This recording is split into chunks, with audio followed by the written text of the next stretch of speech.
Happy Tuesday! It's the Prep Queen Ariel Epstein taking you to 6 p.m. Eastern Time here on the Prep Queen Pod. You know, I've got a tweet on the WNBA big slate tonight. I can't believe I'm starting the show with what I'm about to start with. And that's what I'm going to tweet out. Can't believe I'm about to start the show this way. I've never been so disappointed in someone in my life. Prep Queen. Okay. Okay. Live now. Wait, I can't believe I'm about to start the show this way. Tune in now. Okay. So have you ever been in a situation where somebody has really disappointed you? Like you entrusted somebody with something and you just you didn't think that they would let you down. So we're going to talk about who let me down real bad this weekend. And I wasn't going to bring it up. I wasn't going to bring it up, but now I feel like I have to because of the way a series of events unfolded in the last few hours. Today on the show, we are going to be joined by somebody who actually is the reason that I have this show, kind of. He's helped me. He guided me. He helped it be a little less scary going out on my own and going on YouTube and social media and live streaming this. So Jake Ellenbogen is going to be joining the show. He's a Rams and Yankees YouTuber, so he goes on and he's got a ton of followers on YouTube. You could follow him. He talks a lot of Rams, a lot of Yankees, big Rams and Yankees fan. So we're going to talk about those Rams, and we're going to talk about Matthew Stafford, and we're going to see how concerning the Rams and Matthew Stafford really are. And how that division is shaping out too, because San Francisco 49ers, my God, all the injuries, it is just terrible. We'll talk all about the NFC West with Jake, who's going to break it all down for us and maybe even give us some futures. So we'll talk about that. But also later on in the show, you asked for it. Coach James Young coming on around 5:45-ish. It is a ginormous WNBA slate today. And Coach is actually at practice, so he's going to come as soon as he can. So Coach will be on the show. What's probably potentially going to happen, because Coach can't come on until 5:45, is I'm going to tell you who disappointed me this weekend. Then we're going to talk to Jake about the Rams, the NFC West, where there might be value now that the Niners are so banged up. And we'll talk some Yankees. In the middle of all of that, I probably will do prop queen edges, which is a little rare because usually I do prop queen edges like at the end of the show. But because Coach coming on so late, we'll do Coach probably after the prop queen edges, and then I'll do Royal Locks. So that's the layout of the show today. Sean, we're going to talk Yankees, and we'll talk about the Scooball facing the Yankees. How about that? We're going to talk a little Major League Baseball because the Major League Baseball season is winding down. It is September. So pretty crazy to think that we are just less than a month away. And just looking at the baseball standings, by the way, the AL East is very close. Yankees 2 games back of the Jays. Red Sox 3 games back. The Mariners are 2 games back of the Astros. The Rangers 3.5 back of the Astros for the division. And in the National League, the West, I mean, the Dodgers only have a 1-game lead over the Padres. And then you've got the wild card. So it is like a crazy September that it's shaping out to be. This weekend, and he doesn't even know I'm about to expose him yet. He has no idea. And he's probably watching. Have you ever been disappointed because you've said to somebody, I entrust you with this. Please do well by me. So a few weeks ago, about a week or two ago, we had our fantasy football draft. In the league that I've been in with my friends from home and their families, they're for the last, 10 years. I had something going on, so I was like, Dad, you just draft for me. Just draft for me. It's okay. I trust you. Dad's been drafting since before I was born. Dad has been drafting, so I totally trusted Dad. And this is a little bit of my fault. So I didn't look at Dad's work. I didn't check his work over. I just trusted Dad because, it's Dad. And he's been drafting, and he does fantasy baseball and football, religiously. No problem. So on Sunday, I decided, you know what? I'm going to just go make sure. You think, as soon as you draft, You think all of a sudden, like everything, like you're okay, my draft is done. All of my starters are going to be locked in. It's week 1, like everyone's in. So I go check this team. My dad forgot to draft a defense and a kicker. How do you forget to draft a defense and a kicker? And I know you could go to the waiver wire for it. I know that you could save yourself, and I did, and that's what I'm going to get to. But my dad, who I entrusted with my fantasy team, which, by the way, I did not do well in this league last year, I said to him, just draft me. And he doesn't draft a kicker or a defense. So at this point, I'm already late. At this point, kickoff's about to hit, so everyone's locked. So I've got a choice now between a few defenses for the 4 o'clock slate and the late games and a kicker from there. And fortunately enough,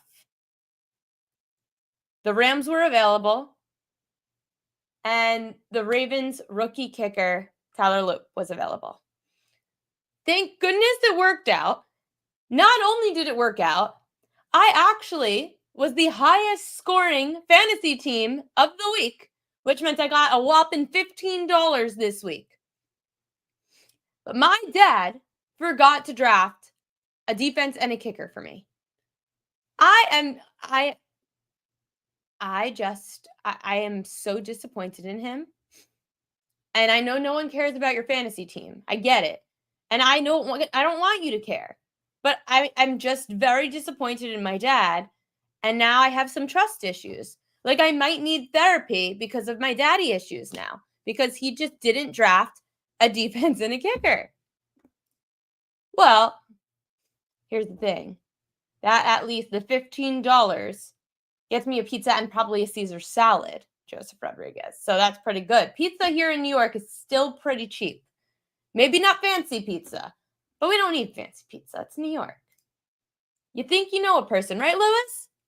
I mean, it's like I'm not trying to shape this out to be like a roast on dad because he's a great dad. But he had a slip up. He had a bad moment. And I know that you can't be perfect. But him and mom are actually making up for it. Marley is therapy. Him and mom are making up for it. So if anybody wants free Prop Queen merch, mom and dad bought merch for me. Mom made really cool hats. It doesn't say Queen on it. Don't worry. It just says PQ in really cool logo that mom made. It's like very sporty looking. I don't know what else she's selling, but it's not selling. She's actually said for my loyal followers who are always in the chat that she wants to send you guys free merch. So if you guys are interested in free merch and you know that you are a loyal follower to the show, because a lot of you are, you're always here every day and I appreciate it. So as a token of my gratitude, I would love to send you guys some free Prop Queen merch. And I'm going to find out from mom exactly what it is, but just slide into my DMs, whether it's at Prop Queen Sports, whether it's on Ariel Epstein. I'm going to check my DMs. I promise. Iris is not don't slide into Iris's DMs. She's not going to know how to find them. But you can all thank Iris in the chat because she is going to send you guys free merch. So if you want free merch, whether it's a hat, I don't know if it's like a sweatshirt or something, but I think she got a lot of hats. We also have those the PQ water bottles that are really cool. But I think we got different ones. I don't think it's these, but we had these from my 30th birthday that my mom gave out. But we have water bottles, we have hats, we have shirts. So slide into the DMs with your address and Iris will send as many out as possible. And rep PQ. I'm super pumped. So yeah, everyone say thanks, Iris.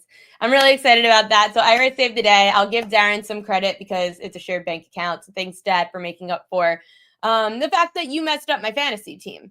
But don't worry, I'm a pro. I got it. I hope Dad's watching this one. He watched yesterday. And he texts me and he goes, oh, this is another, Dad texted me yesterday. And he goes, well, your pitcher props hit. And I got all excited thinking, oh, good, my pitcher props hit. I'm like, wow, Nick Lodolo didn't fail me. So I'm about to tweet it. I'm like, you know what, let me just go double check this.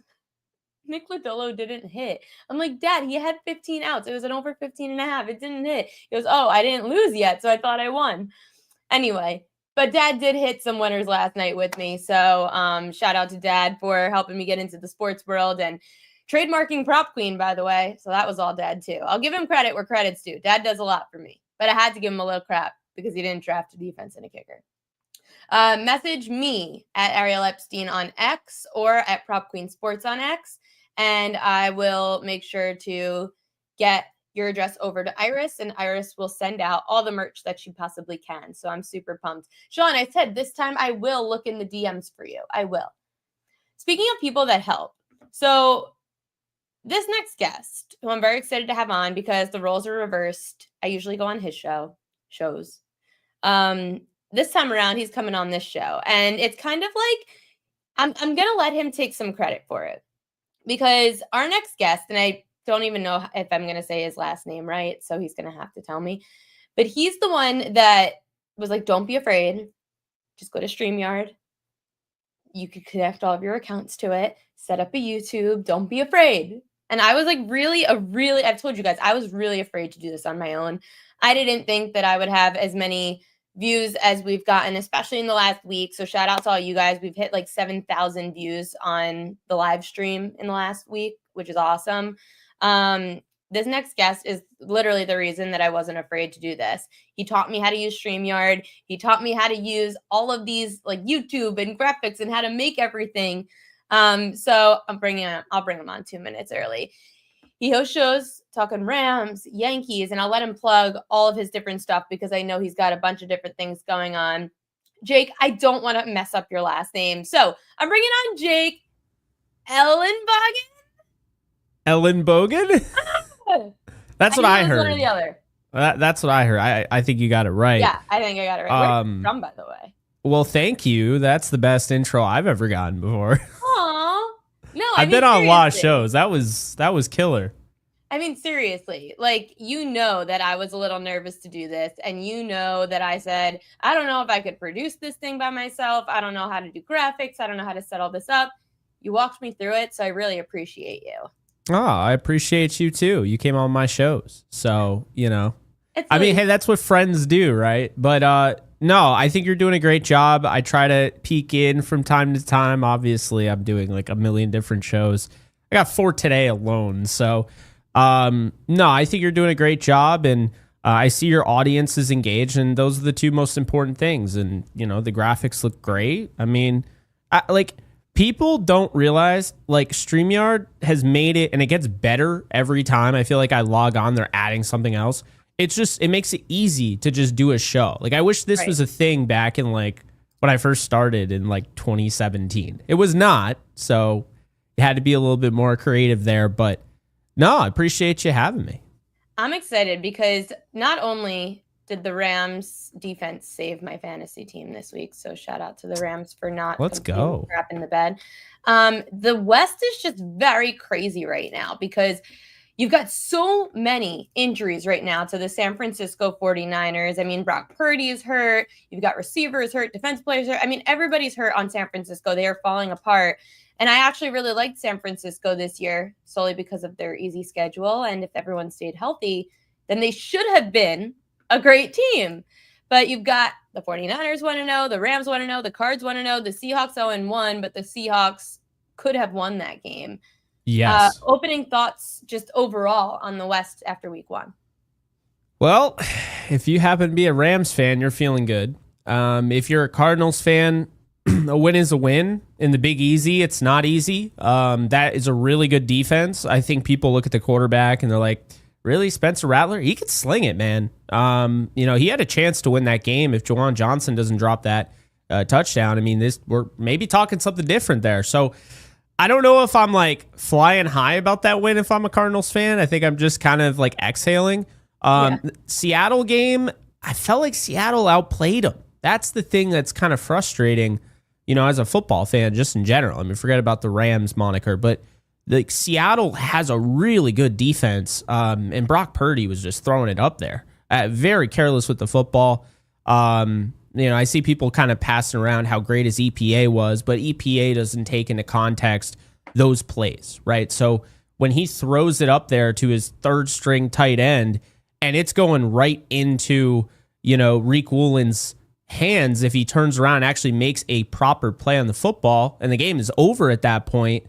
It's not really taking that into account. It's just taking on the end result.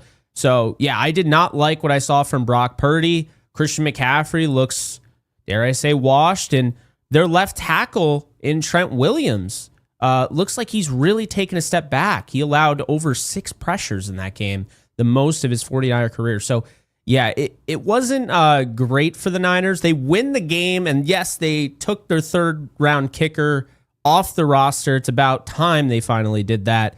But I wasn't overly impressed with them. I was impressed with one player, Upton Stout, the rookie. He did a great job covering Cooper Kupp in this one. Speaking of Cooper Kupp, his former team, the team that you do a lot of work with, and about the Rams. Now, the Rams went from 2.5 to 3-point favorites facing the Houston Texans. They end up winning 14-9. And honestly, if you're a Rams fan, you're feeling good solely because the defense looks good against a relatively good Houston team. I mean, they have Nick Chubb, who we'll see, but they still have some receivers. But overall, the fact that Matt Stafford didn't play in the preseason and was dealing with all those injuries to squeak out a win, at least must feel like a win. That is a really interesting thing. So this game could have been like 24-9.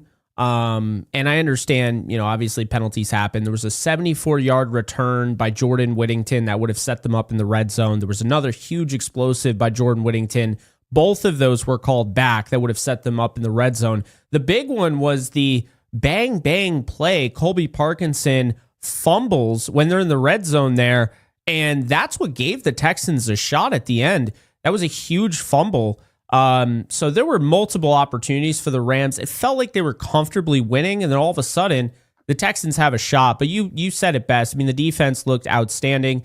I had been hearing about this Nate Landman guy all offseason. I kept talking about him, and I was like, look, people I'm talking to are saying this guy he's going to be legit. Like, he's going to be a captain for this team. And they're very high on this guy because he's had 6 forced fumbles the last 2 years with the Atlanta Falcons. Falcons moved on from him. The Rams signed him in the veteran minimum and said, come earn your role. And that's just how the Rams do it. And so he comes in, UDFA, nothing to his name, and he earns a role. And had another forced fumble if you missed that one. But no, the defense looks great. Akello Witherspoon and Emmanuel Forbes did a nice job in the secondary with Kobe Durant coming down with one of the craziest interceptions I've seen. The defensive front is great. The offensive line, of course, for the Texans is not great. So let's be fair there. But no, I thought that they looked really good. And then on the offensive side, I think DeMeco Ryans has one of the better defenses in all of football. So when I look at the Texans defense, I was like, the fact that they were able to move the ball the way they were, I'm okay with 14 points. I really am. This is just one of those games that you just get out with the win and you feel good about. And in the past, I feel like McVay's lost this type of game. So good step in the right direction for sure. How concerned going forward are you about the health for Matt Stafford? I'm actually not. It's funny. I've talked to some people who are close with Stafford. And there's been some laughing going on about kind of the way the media has portrayed Matthew Stafford. Well, he's old. Yeah, well, no, I get that. But it is funny because it's the whole, his back. And it really, I don't think the Rams had planned to let him practice most of, training camp, regardless if the back flared up. But he's been playing through crazy injury after injury, punctured lungs, separated shoulders. He was 65% healthy, according to, I want to say Diana Rossini, in the Super Bowl that he won with the no-look pass and everything. He's just built different. He's one of the toughest guys I've ever seen play any sport, and that includes hockey. And he just goes out there and he's just going to play. And he really is never trying to miss time. He was actually advocating to be on that practice field. So I'm not worried about Stafford. He was pressured over 40% of the time on Sunday, but he does such a nice job of orchestrating the pocket. And he's not like fast. I mean, he's not what we saw last night with Caleb Williams, where he can just kind of move all over the place. But he moves enough. Subtle movements allow him to escape pressure. So I'm not worried about Stafford in the slightest. There are 2 guards that are potentially not playing this week. I'm a little worried about who they're going up against because I think the Titans, They looked really good against the Broncos, forcing 4 turnovers, and Jeffrey Simmons had 7 pressures. But aside from that, Stafford himself, I'm not worried about at all. They're laying 5.5 on the road at Tennessee. I know the Rams, again, great defense, getting a rookie quarterback in his second career start. 5.5, then, if you're missing 2 guards potentially, seems like a lot on the road. I would agree.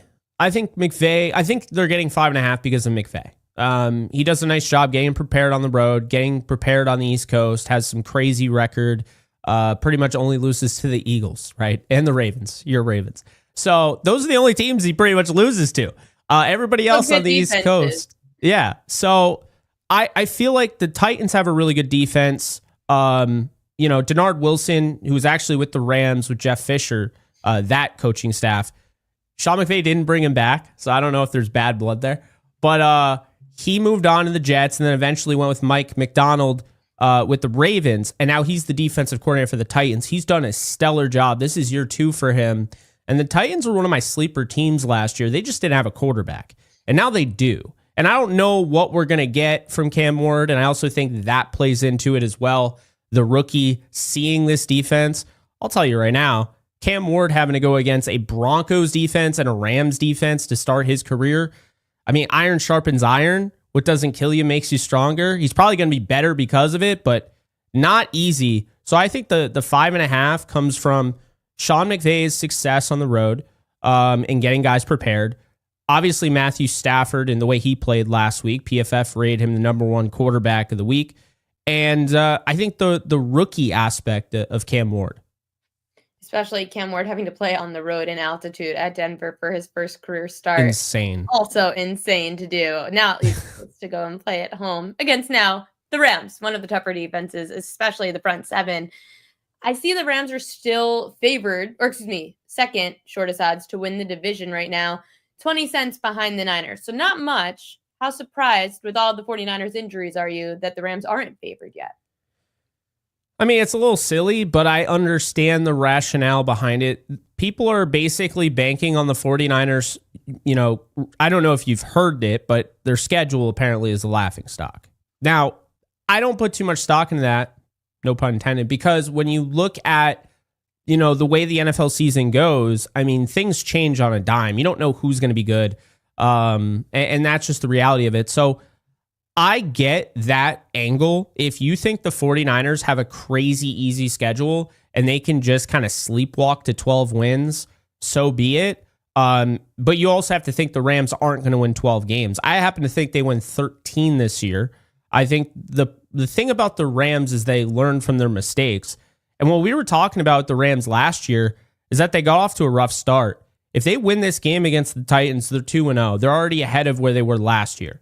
And the thing about Sean McVay is that he has these guys playing the hottest football among the league, at the end of every season, it seems like. You saw it last year. They had to win a ton of games to get into the playoffs. And then you saw it the year prior, winning 7 of the last 8, that one loss going up against the Ravens in that overtime punt return. But that's what you get with the Rams. That's what you get with Sean McVay's preparation. And I think the big thing last year was you had a rookie defensive coordinator in Chris Shula. He's learned a lot. And now he's able to add some wrinkles to the defense, and he's comfortable calling his own defense. And you're seeing it. So, I understand the angle, easier schedule for the Niners, but believe it or not, I have Seattle in second place in this division, the Niners in third, and the Cardinals in fourth. Everything always rides on the health of Matthew Stafford, but now it's also riding on the health of the San Francisco 49ers and that entire team. So it's hard for me to put money in any of those situations. What is the vibe around the Rams? Like right now for Ravens fans, right? Ravens are Super Bowl or bust. If they don't win a Super Bowl, it feels like it's never going to happen. What is the vibe around the Rams? Great question. The vibe around the Rams is very simple. Very similar to the Ravens. They're in it to win the Super Bowl. They know they have a lot of young talent. Unfortunately, the NFL... Very young defense. Yes, very young. But unfortunately, the NFL kind of penalizes you when you draft well. You can't keep everybody. Because even if you do have an owner that is willing to pay more than, say, I don't know, a Hal Steinbrenner, because that is, of course... Yeah, I figured. That is, of course, Stan Kroenke. They're like not even caring about the NFL. They're blowing up about the Yankees. But continue. That's the thing with Stan Kroenke. You know, the Rams aren't afraid to spend the money. They're not afraid to go out and get the player. They play within the confines of course, the salary cap. And they messed around with it to win the Super Bowl. And then there were some, repercussions. And you have a season where everybody gets hurt in 2022. And now you have to make the tough decision to move on from Jalen Ramsey, move on from Bobby Wagner, move on from Leonard Floyd. So that's really the thing there, is that they're not afraid. They would go out and they would spend money. But when you have this young defense, all of these guys, not all of them, but a lot of them need to be paid. And some of them are going to need to be paid at the same time as others.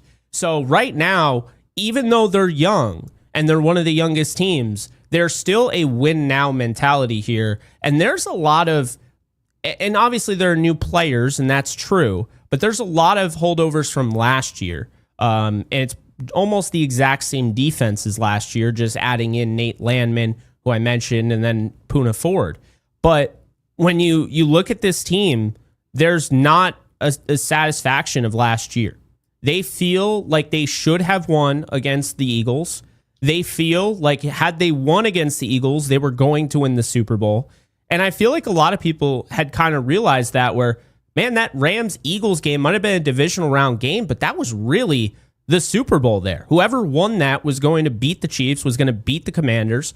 They were the two hottest teams. So because of that, there was a lot of emphasis on, okay, Saquon Barkley beat us. Let's go out and fix the run game. And they did a nice job going out and getting Landman and, of course, Ford to stop the run. So really, the way you look at the Rams right now is they are trying to win one more, at least one more with Matthew Stafford. I think he's got 2 more years left. That's what I think. So, of course, they'd love to win 2 more. Between Stafford and Goff, like, who is going to win the first Super Bowl between the two? And that's, I guess, when we could say who actually wins that trade. Well, that was the thing. So the first year of Matthew Stafford, they do win the Super Bowl. And that was the biggest thing, I think, right?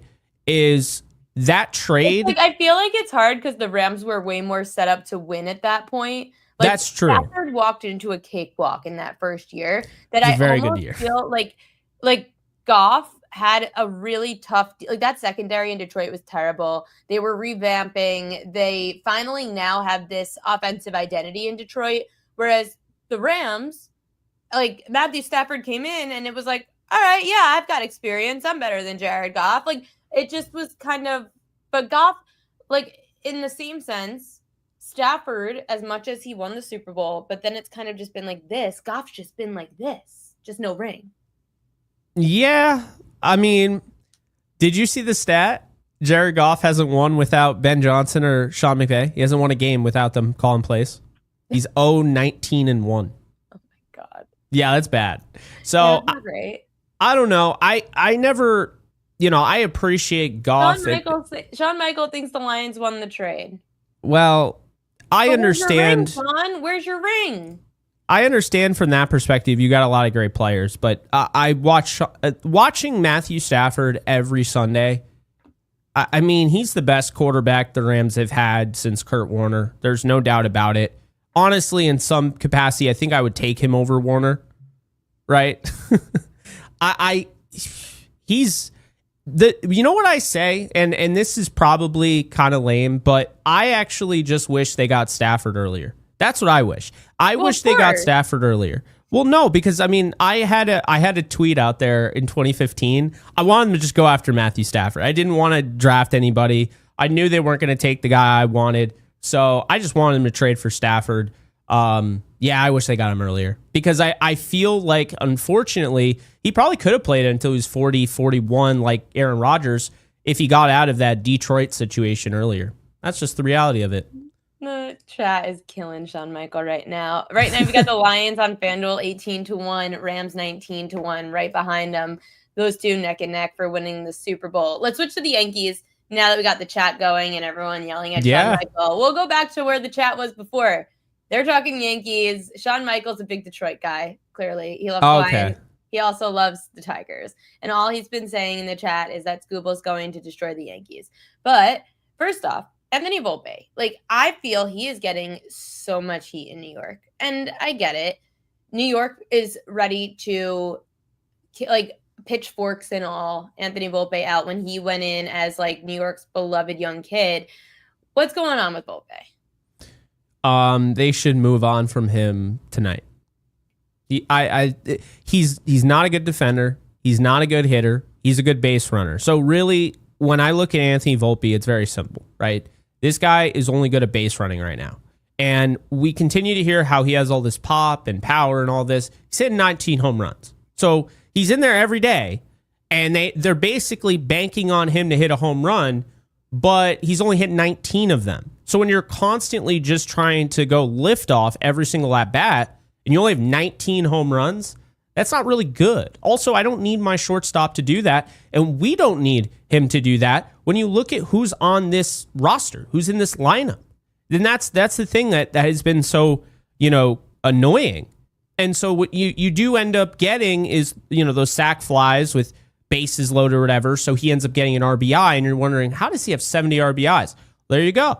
He's always taking liftoff, and last year he made the adjustment to flatten his swing, and he hit 243, and I think everybody would sign up for that right now. But he was also a good defender last year. This year he just doesn't have it. It looks like everything. And I loved what Joel Sherman said on this. He looks like the Tasmanian devil.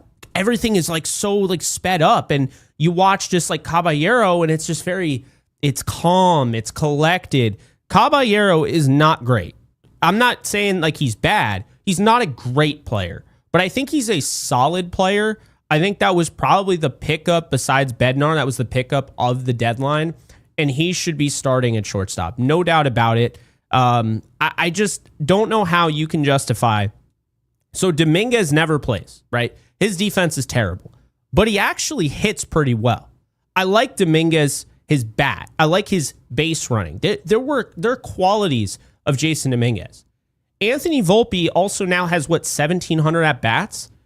I'm like kind of tired of hearing how, we believe it. I don't care if you believe in him. Now I'm questioning you. Because like if that's always the Yankees' problem. The Yankees' problem is that they are loyal to a fault. Yeah, I hate it, truthfully. And you know what I hate the most about this is that I'm a big fan of prospects. I'm a big fan of developing a farm system and building the old-fashioned way. That's why I hate it. Anthony Volpe is getting me to go against every single fiber of my being that would have me defending him. That's how bad he is. Like, it's really just unacceptable to have him out there. And this is what's going to happen. He's going to get a hit tonight or get 2 hits tonight, and the broadcast is going to say, oh, he broke out of his slump. How many times is he going to... You don't break out of your slump just getting 2 hits. No, there needs to be an actual... There's nothing. He's been horrendous for like 4 months in a row. And that's the thing is that, you look at other guys on this... I mean, Austin Wells, right? People good on Austin Wells all the time. Here's the thing with Austin Wells. He showed us last 2 months of the year last year, or 2 months of the year last year, July and August. This guy, if he can hit like that at some point, and I do believe it's in him, that is one of the best catchers in the league.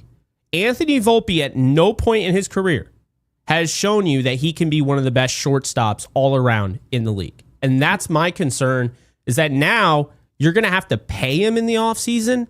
I mean, I don't want him as he is cheap, but now you're telling me he has to go to arbitration? Not worth it. I just don't think so. It's amazing to me because I truthfully, and I've been saying this all year, the Yankees are not a World Series team to me. Yet they're sitting there as the favorite on FanDuel to win the American League. It's Dodgers, Phillies, Brewers, and then the Yankees, then the Tigers, then the Jays. I know that it's the Yankees, and you're always paying a tax on the Yankees. This rotation's not good enough. The bullpen's certainly not good enough. And the bats flame out too often. I don't see a world that the Yankees make the World Series again. I actually do.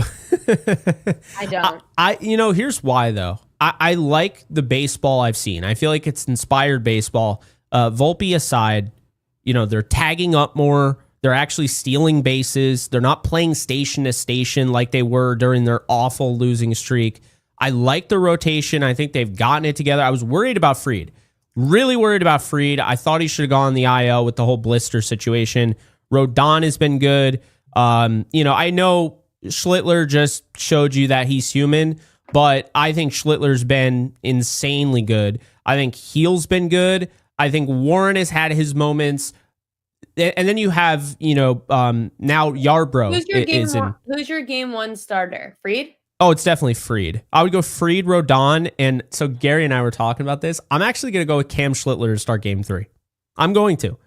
And they're going to start Luis Heel. I know they are, but I would go with Cam because I think Luis Heel, the big thing for him, right, would be, oh, well, he's been there, done that before. He's the safe option. He's not the safe option. I like Heel, but Heel's not the safe option, and here's why. He walks too many batters. He doesn't have control.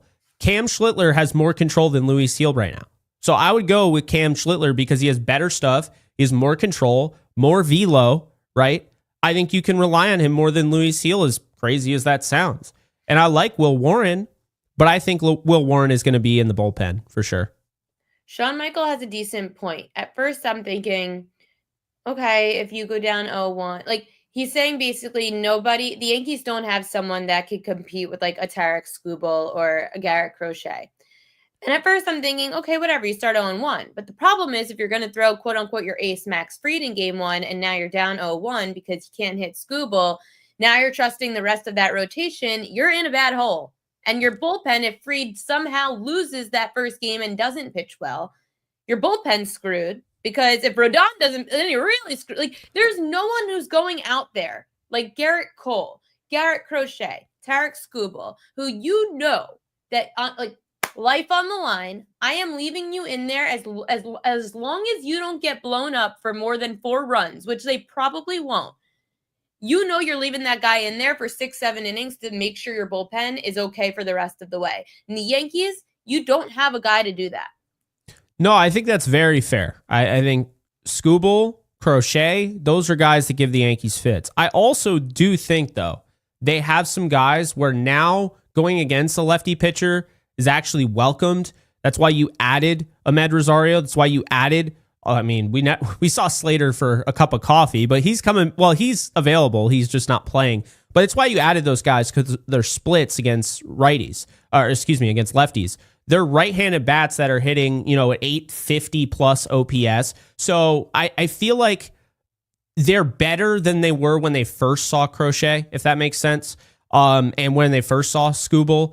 And I'll be honest, right now, the way I see it is I think the Yankees have more talent than anybody in the AL. I think they're a better team. I think the biggest thing that holds me back with the New York Yankees, it's very simple, is Aaron Boone.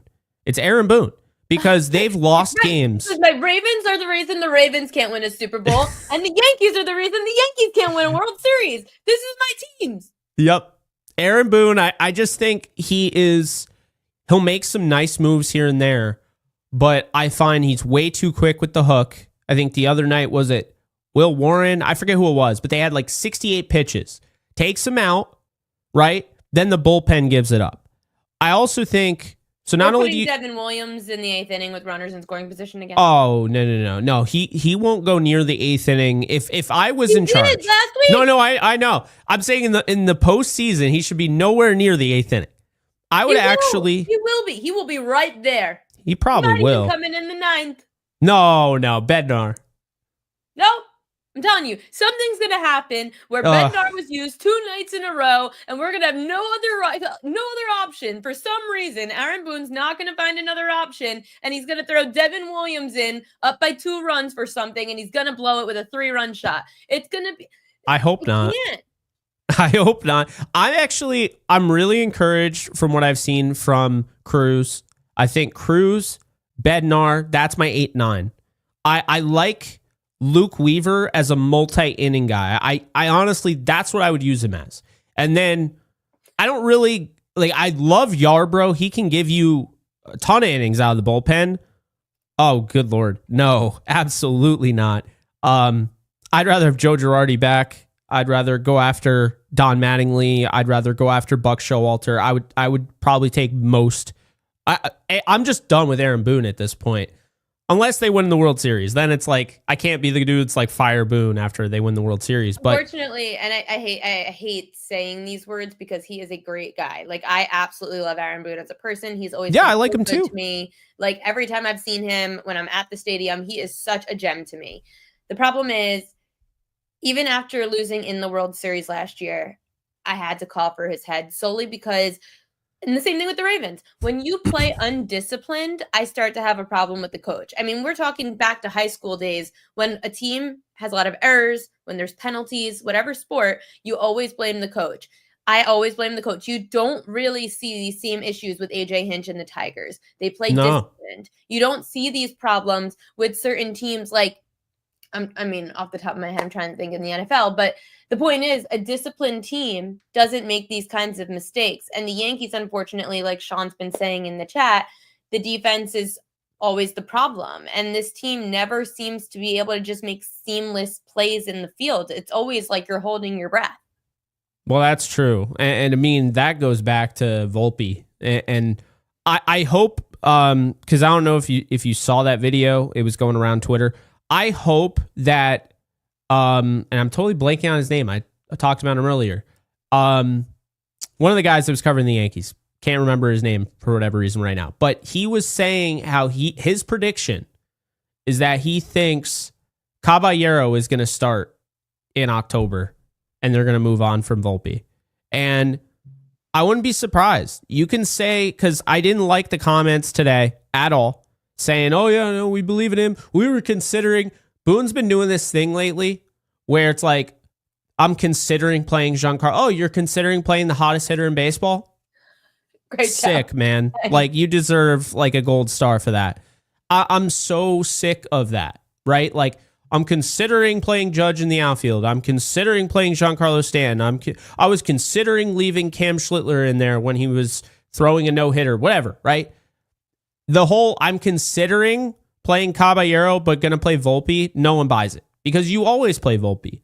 Everybody else, like Volpe shouldn't be an everyday player. And once again, this is what happens, goes right back to Volpe.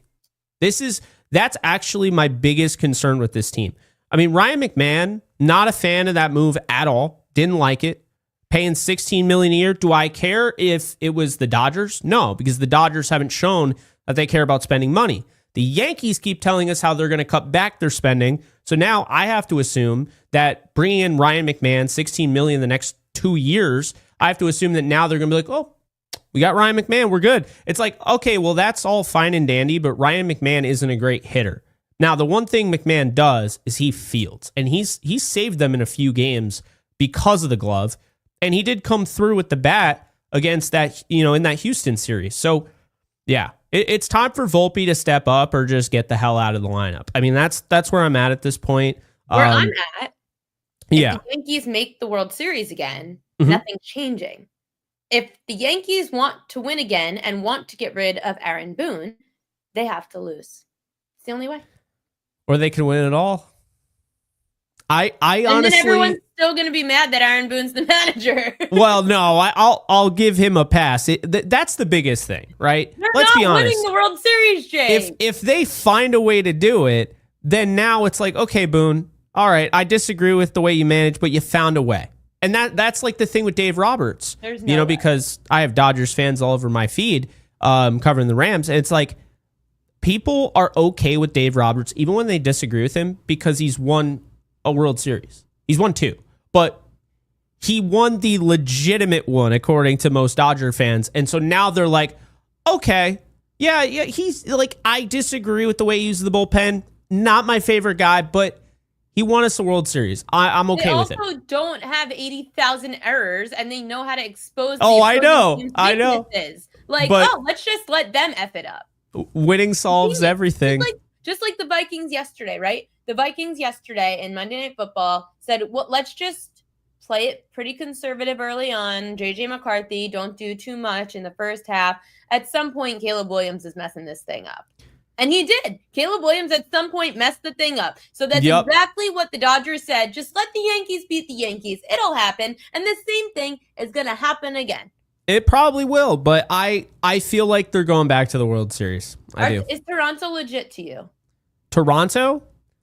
No, I don't. I think Schneider's done a great job managing that team. He's gotten the most out of them, but he squeezed that orange as much as he can. I think they're falling out. I do. That said, the best team in the league, and I think it'd be great for baseball. I understand it might not get the most viewership, but the best team in the league is the Milwaukee Brewers. It's not remotely close. They play this brand of baseball that's very reminiscent to like that kind of old school stick Michael Yankees. You know, that's what we're talking about, right? And they also have a really good rotation as well. So it's not just like they have a bunch of nobodies. One of the guys in their lineup happens to be Caleb Durbin, who they traded away. The Yankees did. But I feel like the Brewers are clearly the best team, and then there's a huge gap. Does that mean that they're going to win it all? Absolutely not. I have massive trust issues with that team. I get it. They're the team that like everybody picks to fall off, and they don't fall off, but they don't do anything when they get to the postseason. So they're the Clippers essentially. But that's a great analysis. That is a great comparison, by the way. I'm a Laker fan. I have to know that by now, right? The Brewers are the Clippers. But yeah, they are the Clippers. Except in this case, I'm actually kind of rooting for the Brewers because I think it'd be good for baseball to see a team that does everything so well. All the fundamentals, the base running, you know, the fielding, the pitching, they have it all. The contact hitting. I think it'd be good for baseball. And maybe we'd see teams go in a different direction. If a team like that won the World Series, right? Maybe we'd start to see kind of a pushback from, you know, having to go with the long ball every time, you know, because I'm not saying everybody's doing that, but we know that there are some teams that are overly reliant on the home run. Jake, thank you so much for hopping on today. We do have to get to picks for this show, and I think Coach James Young is about to hop on. But tell everybody what you're up to with the Rams, the Yankees. I know you're all over YouTube. Where can people find your stuff? Yeah, I appreciate it. You guys can find me on social media at JK Bogan. I mean, pretty much every single one of those. I'm on YouTube. You can just look up my name, Jake Ellenbogen, or you can put JK Bogan. I think that would probably find it. I do an NFL show tomorrow at 5:30 p.m. Eastern time with Cameron Lynch, former Buccaneer and Ram linebacker. So we pick all the games in the NFL season. I do a Rams show, Downtown Rams. I do the Yankees show with Gary Sheffield Jr., Yankees Unloaded. You've been on before. And I do a bunch of other stuff. So you can check it all out. There's one link in my description on pretty much all of the bios on all socials. So I'm not going to, you know, bore you by going down the long list. But yeah, I really appreciate you having me. This has been a lot of fun, and we'll definitely have to. Totally came on way longer than I anticipated. So really? I appreciate your time. Oh yeah, I was gonna have you on in like 15 minutes, and we just went. Oh yeah. Yeah, that doesn't happen. I mean, we did the lounge together. We talked for a while. Like it happens. That is just the reality of it. Especially but once you get me going on those Yankees. But Jake, thank you so much. Have a great night. We'll talk again soon. Thank you. I know, guys. I hear ya. I enjoyed that conversation, and I hope you guys did too, talking about how the Yankees and the Ravens both just find ways to lose for each other. I wonder if they, you know, what would be fun. I know this is so silly and it would never happen, but it would be fun to put the Yankees and the Ravens head to head. I don't know which sport they would play, but if we put the Yankees and Ravens head to head, who would F it up first? I just feel like that would be a fun game for me. In fact, I would actually find and take a lot of joy in watching the Yankees and Ravens do like a mix of baseball and football. Let's see who F's it up. Coach is here. He's looking at me. And Coach has made it. He's late, actually. He told me 5:45. Then he texted me 5:49, 5:50. But he's over today. So for a Coach who told us all to take the under, we all knew. Even Shawn Michael calling him out. Coach no-showed. He's setting up. He's taking a long time. I don't know what's wrong with him. I'm going to call him an old man because he's not getting this right. All right. He's in. I know he's going to talk some crap. We got Coach James Young. Hi, Coach. Listen, this is crazy. You know, I started training with kids Tuesday, Thursday. I got to go run a workout at Red Bank Catholic for 7 D1 players, for college coaches. But I had to try and squeeze Ariel in there. And by the way, Ariel, I would love to come on Thursday. Thursday's also Coach Young's 49th birthday. So Wait, we you're will a Virgo see. like me? Did I know this? I am a 9/11 baby, 9/11, 1976. So I am pushing 50 next year. Oh, Lord. We are Oh, shit. totally having Coach on Thursday for his birthday. We're going to have, and then you have to come on for mine next Tuesday. Is there WNBA Okay. next Tuesday? Yeah, it should be in the playoffs. So absolutely. Okay, so we'll talk WNBA on Thursday for your birthday, Tuesday for my birthday. We'll have cake. We should each have a cupcake or something. Shit, I ain't having no fucking cupcake. I'm going to have me a drink. Okay, you could bring a drink on the show. Okay, It'll be good. 5 o'clock. It's Well, I fine. did do that. I did do it on Sports Grid one time with Gabe Morency, and I almost got a lot of trouble. You weren't at Sports Grid yet when Gabe Morency destroyed the studio when the Bills lost the playoff game. He was drinking. Oh yeah, he had a little bit to drink, Uh-oh. and it was bad. Like the entire studio, he ripped it apart and broke things. It was no bueno. But anyway, okay, we have gone like 45 minutes of this show with no picks. So let's dive in. We need these picks for WNBA action tonight. Coach has props, and then we'll get to his sides. Props first. Props first. First thing first. Kiki Iriafen over 13.5 points. 17-16 last time out versus the New York Liberty. 5 out of the last 10 games she's gone over this. And this is a kid that's looking to end her rookie year strong. Give me Kiki Iriafen over 13.5 points. I'm going to talk fast. Number 2, Aaliyah Boston. Everyone take notes. Over at 4.5 assists. Folks, over the last 3 games, 2 out of 3 versus the Lynx. This is a sneaky big game. Last game of the season for the Indiana Fever. They still have to win to make the playoffs. Lynx have nothing to play for. They're running the offense through Aaliyah Boston now without Caitlin Clark and obviously all the other injuries. Give me Aaliyah Boston over 5.5 assists. And then lastly, Janelle Salam. Y'all know who this is? I do. Over 1.5 made threes for the Golden State Valkyries. Over 5 straight games, averaging 4.7 3-point attempts this season. They need to get additional scoring as a shooter. She also is going against the Seattle Storm team that's 9th in the WNBA and 3-point percentage defense. Give me Janelle Salam over 1.5 made threes.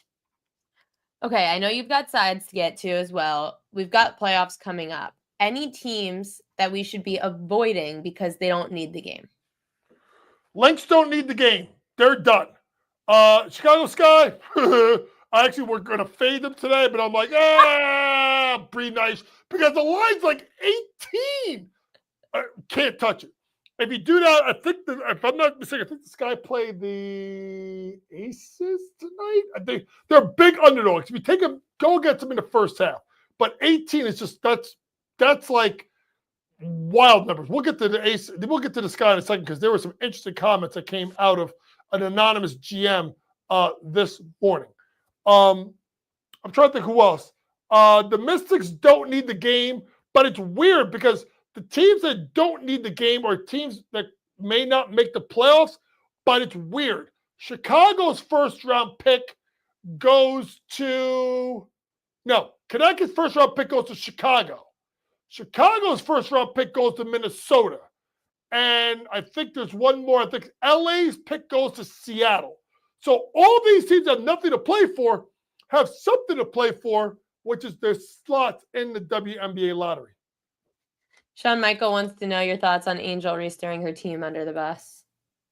Okay, so Sean, I'm happy you asked that because there are 2 thoughts in my head. Number 1, Angel Reese should not have done it publicly. But at the end of the day, the Chicago Sky could be the worst fucking run franchise in all of team sports. Let me tell you why. Do you remember in 2019, Shawn Michael, when they won the WNBA championship? When they had Vandersloot, when they had Allie Quigley, when they had Williams, when they had, I don't know, Kalia Copper, and they fumbled it all away. But then here's the best part about what they did. They had James Wade make trades, and then dip midway through the season. Then they got Teresa Weatherspoon as a coach, which I was like, okay, Teaspoon deserves a shot, WNBA legend. That team was playing really well. And then they proceed to trade Marina Mabrey, right? Which means they have no point guard. That's why if they win the WNBA lottery, look for them to take Olivia Miles out of TCU. And then they suck. They fucking suck. I'm a Knicks fan. I'm a Met fan. I'm a Jet fan. I know what sucking is as a professional franchise. The Sky, they take the damn cake. I think she's getting out of there. I think Angel Reese is going to cause so much commotion. She's going to want to get out of there. I don't blame her when you're being constantly compared to Caitlin Clark and you feel like that's your enemy and you feel like you can't win. Like her, it's always going to be, if she's on a terrible team, that she's not as good as anybody else in the league. No, listen. Are there parts of Angel Reese's game that she's got to get better at, Ariel? Absolutely. Like she's got to finish better. She's got to improve her jump shot. There's things she's got to improve upon. But this is a team that's got no perimeter shooting, a 6'8" big and a 6'3" big that basically take each other's space up. They're poorly coached. They're a fucking shit show. I mean, there's no way around it. It'll be interesting what happens in the WNBA this season because I look at New York as a team that I don't trust right now. You wonder if there's stuff going on with that team because they can't get their shit together. And then there's always the Caitlin Clark effect. She is so crazily popular, and she's in Indiana. I'm not saying this will ever happen. Could you imagine Caitlin Clark if she played in LA, media market? Could you imagine if Caitlin Clark if she played with the Liberty, media market? I'm not saying Indiana will trade him because it'll be crazy too, but I have a feeling that the WNBA operates a little bit differently, and if they want to route players to teams, they'll route players to teams. Who's the worst franchise, the Browns or the Sky? Oh, fuck. Shit. I mean, they did give Deshaun Watson like $275 million guaranteed. And that motherfucker gets hurt more than Sam Bowie. Look up Sam Bowie. He got hurt all the time in the NBA. I'm going to say the Browns because the Browns have been around like forever.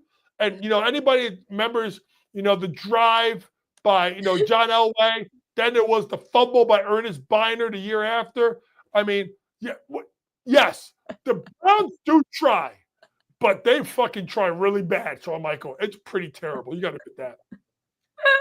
Okay, we've got some teams that Coach does think are going to try tonight. Liberty team total over 78.5. Why? First things first. This is Coach trying to do it. Texas to Ariel while he's working out. The number is 86.5. Oh, Jesus. Still taking. That's all. You were very wrong. That was a very wrong text message. I'm sorry. 86.5. Why? Numbers dyslexic. 89 last game. Under 4 in the last 5 games. I think it's important for the Liberty to play well going into the playoffs. I think they're going to score, and they're going to score a ton. Give me over 86.5 points. Number 2, Fever money line. They are home dogs by, I think, 2.5 versus the Lynx. What do the Lynx have to play for tonight? Nothing. If you're showing Reeve, you get them in, get them out. You look at the WNBA standings. I do believe that the Fever are in 7th. They still need to win because if they lose, they could find their way out of the playoffs if teams win out. So I'm going to go with the Indiana Fever on the money line because they need the game more than the Lynx. Number 3, Valkyries plus 6.5. This is another interesting game. Valkyries, if I didn't have this right, I think it's Valkyries are in 6th, Indiana's in 7th, Seattle 8th, and the Sparks 9th. That's the order. So this game means something for both teams. Not only is the fact that you're looking at the fact of the Valkyries trying to hold 6th place, but I think teams want to stay away from that side of the bracket. What the one side of the bracket could honestly have, folks, Minnesota, New York, and Vegas all on the one side of the bracket. You don't want to be near there. So the Valkyries are going to compete. I don't think they win the game because they're already in the playoffs, but they want to hold their seed. Give me the Valkyries plus 6.5 points tonight. So the chat wants to know, because the Aces are going for 15 straight, how would you back the Aces, who are laying that hefty 17 number against the Sky? How could people go and bet the Aces tonight if they want to be on the side of 15 straight? Well, I would just bet them first quarter or first half. My concern, Ariel, is the backdoor cover. Like, that's my concern. They're going to win the game because they have to win the game. Remember, folks, seeds 2, 3, 4, Atlanta, Phoenix, and Vegas, if I'm not mistaken, Ariel, all have the same record. Okay? The other thing about that is the 5 seed is going to be New York. I know New York has not played well, but if they get their shit together, which they could absolutely run through the whole thing and get back to the finals and still beat Minnesota in that 1-4, 1-5 matchup. So you don't want to play with this, Becky Hammond. You want to get the win. I'm worried about the backdoor cover. First quarter, first half, how I play it. Yes, Augie. He said that he likes the Fever to win on the money line tonight, according to his graphic. Yeah, I would go Fever money line. I honestly, that should be and will be my best bet of the night. So you can book that. Me, Fever on the money line. They need to win the game. I mean, if you look at it, they can find their way. It's plus 110. That seems so fishy. Well, it's because the line is moving because everybody knows the Fever need the game. I think the Fever were 2.5-point underdogs earlier in the day, but the line has been moving throughout the day because the money's coming on the team that actually needs the game. That's why I would go with the Fever on the money line tonight. Coach James Young, you made it work today. You came on the show. Shawn Michael, time out. Yes, you said minus 10.5 first half and even money for the Aces. Book it. Book it. By the way, you know what? Fuck this. One last thing with the Chicago Sky while I'm at it. This team is so poorly run. They suspended Angel Reese for the first half of the game and then announced at halftime she wasn't playing. I mean, who does that? Like that is the stuff of legend, what they pulled with that one. Augie also wants to know, Atlanta Dream, do you think win the title 12-1?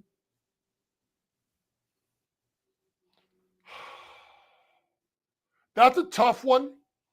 I see the value.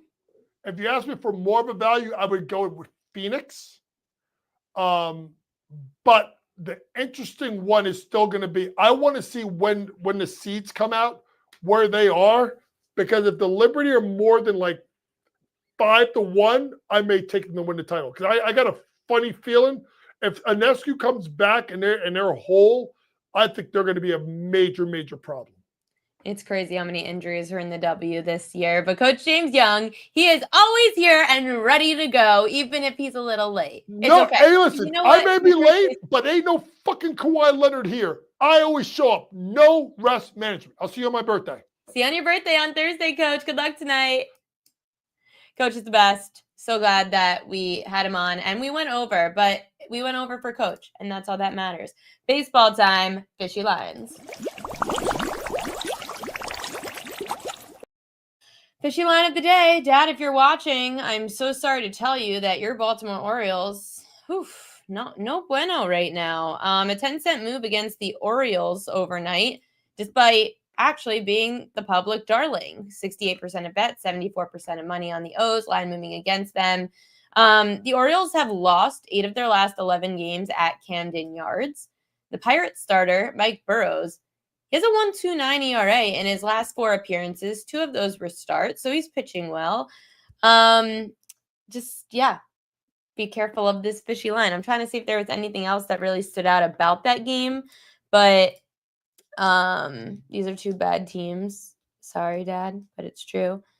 The Pirates have also been really good ever since the team switched over to Don Kelly as their interim manager. They're 52-54, which is like actually pretty good coming back from 12-26 under Derek Shelton. Like the starting pitchers have been better. 3.59 ERA, 4th best in the majors since May 10th. And yeah, I mean, I don't know. Pirates like in a game that is somewhat like whatever. Orioles line moved 10 cents against them in a game that's not really public. So I feel like at this stage in the game in baseball, in a game like this between these two teams where the public action's probably not even coming in, like what is moving this line? It's smart money. You've got the Orioles 16 games back of the division. You've got the Pirates 24 and a half games back of their division. So obviously smart money is focused on this game and they like the Pirates today. So I would just zoom in on the Pirates or stay away from the Orioles. Pitcher props for tonight. I will be honest, I didn't absolutely love anything on this card, but Will Warren had value. Over 5.5 Ks at plus 110 has value. He's gone over this in 5 of 7 games against high K rate lineups, 3 of 4 at home. 64% of Warren's home starts went over 5.5 strikeouts, averaging about 6 strikeouts a start. Righties, 63 overs, 41 unders when facing the Tigers, averaging just over 5 strikeouts a game. So if you want a value play tonight at plus 110, Will Warren over Ks since he's pitching at home against Shawn Michaels' Tigers. St. Louis lefty Matthew Liberatore over 4.5 Ks. The Cardinals are at the Mariners tonight. Liberatore's punched out 5 or more batters in 7 of his 12 starts against teams with high strikeout rates against lefties. 4 of those 6 starts were on the road, so being on the road doesn't faze me. Lefties, 25 overs, 16 unders, averaging just under 6 strikeouts a game when facing Seattle. In fact, 6 of the last 10 lefties went over 4.5 strikeouts against the M's.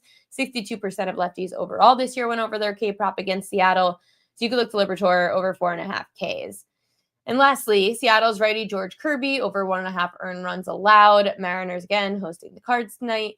Kirby's hit this over 56% of home games, averaging 2 runs allowed per start. He's averaging just under 3 runs allowed per start in his last 10. And 7 of the last 10 starters allowed at least 2 runs to the Cards, averaging 2.5 runs a game starters this year overall when facing St. Louis. So those are your 3 pitcher props for tonight that stand out the most. Liberatore is probably my favorite of that list. It just matches my metrics the best for going over. And then I would stay away from the Orioles tonight. Lewis Creech, stat on Mike Burrows, 1.29 ERA in his last 4 appearances, and the Orioles losing at home recently. Yes, I agree Warren's concerning, but Warren is obviously in plus money for a reason. I'm just saying against your Tigers, Sean, the Tigers strike out a lot. So it could be some value there. I don't know. I guess Royal Lock of the day would be Liberatore. I just said it, so I'm not going to do the whole Royal Lock thing. And we're already 10 minutes over on the show. I got to get the newsletter out. Going out on the newsletter, by the way. So I'm going to attach a file to the propqueen.com newsletter, which is going to have basically like all the categories in each game that I'm going to target. So I'll probably do that tomorrow morning's newsletter, and just like a way for you guys to see like all the different categories you could target in each game, because that's where the defenses struggle. So that's kind of where I start my slate, and then I narrow down the card as the week goes on. I don't know if that made sense, but I'll explain it on Thursday, because tomorrow Mid-Major Matt and I are going to pre-record a show about all Major League Baseball props for noon Eastern time. I should have it posted by 12:30, hopefully like 12:30ish. I'll have it posted. No show tomorrow night because I have an event for Premier Lacrosse, and there's so many day baseball games anyway tomorrow, so we might as well just get some day baseball out early on the YouTube. So if you subscribe to the YouTube page at Prop Queen Sports, you'll be able to see all of Mid-Major Matt and I's baseball plays for tomorrow. And of course, the propqueen.com newsletter will get all of that as well, in addition to the early look to my Thursday card. And not like the card itself, but just kind of like categories you could target, because I narrowed down the defenses, where they struggle going back to last year, and how you could attack certain props because of where the defenses have holes. So just keep that in mind. The propqueen.com, you could subscribe to the newsletter. Mid-Major Matt also going to have his newsletter going out tomorrow in reference to all the college games. And then, of course, the giveaway is still available for props.cash. So if you would like to use some of the things that I use to come up with some of these prop bets, it is very simple to just join with props.cash, and you could sign up using promo code PropQueen.